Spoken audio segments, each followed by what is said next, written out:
Olha só, a impressão que dá é que o mercado brasileiro está completamente parado, né? Parece que está todo mundo de braços cruzados só esperando a eleição presidencial de 2026. Essa é a conversa que a gente ouve em todo lugar. Mas e se o motor principal para os próximos meses for outro? Algo que, na verdade, não tem nada a ver com isso.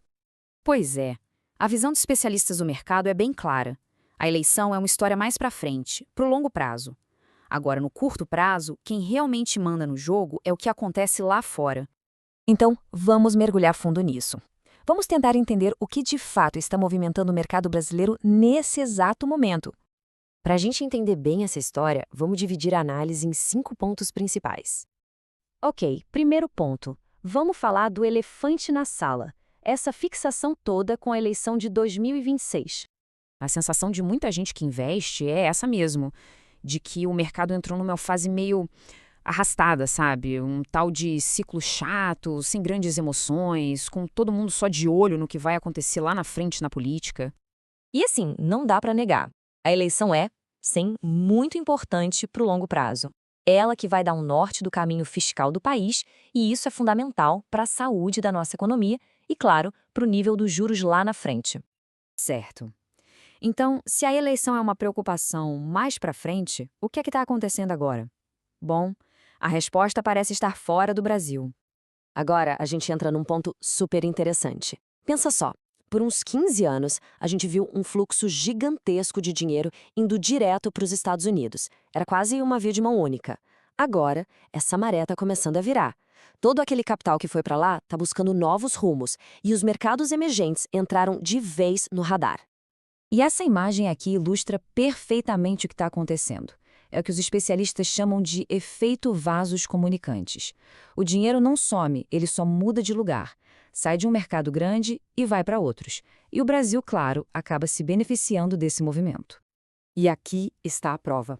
O desempenho recente da nossa bolsa não é um caso isolado. Dá para ver claramente que o Brasil está se movendo junto com essa onda que levanta os mercados emergentes como um todo. Não foi só o Brasil que subiu, foi o bloco inteiro. Beleza. E como é que isso se encaixa numa linha do tempo? Vamos ver qual é a previsão para o próximo ano. A gente pode dividir essa previsão em duas metades bem diferentes. Primeiro, nos próximos 6, 12 meses, quem dá as cartas é a política monetária, ou seja, os juros caindo lá fora aqui. Depois disso, lá para o meio do ano que vem, aí sim, a política local volta com tudo para o centro do palco. Com o cenário macro mais ou menos desenhado, fica a pergunta: e as empresas, uma a uma? Como elas se encaixam nisso? Esse cenário atual, de juros ainda altos e economia patinando, funciona como um verdadeiro teste de estresse. É nessas horas que o joio se separa do trigo. As empresas boas se destacam ainda mais. E as que já vinham mal, bom, essas sofrem mais. As empresas que estão se dando bem agora têm basicamente duas coisas em comum. Primeiro, elas estão ganhando mercado dos concorrentes. E segundo, elas fizeram a lição de casa e arrumaram suas finanças, se endividando pouco e a um custo baixo. Alguns exemplos ajudam a entender.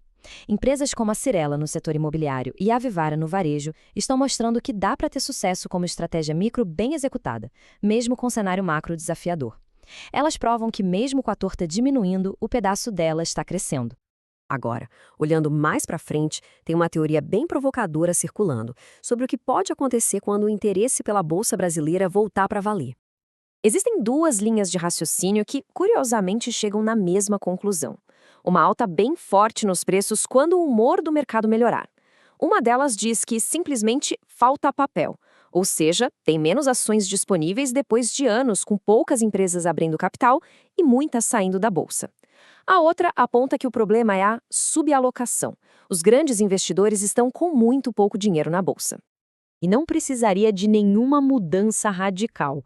Uma pequena realocação, coisa de 3 a 5% da carteira desses grandes fundos, já seria o suficiente para criar um efeito cascata, um verdadeiro estouro da boiada. Resumindo a história toda, no curto prazo a gente depende do que acontece no mundo, mas olhando um pouco além, existe uma demanda enorme, tanto de brasileiros quanto de estrangeiros, só esperando o momento certo para entrar no mercado. Isso tudo deixa a gente com uma provocação final. A grande questão, no fim das contas, não parece ser se a maré vai virar, mas sim quando. E claro, quem é que vai estar pronto para essa virada? Que pode acontecer muito mais rápido do que se imagina.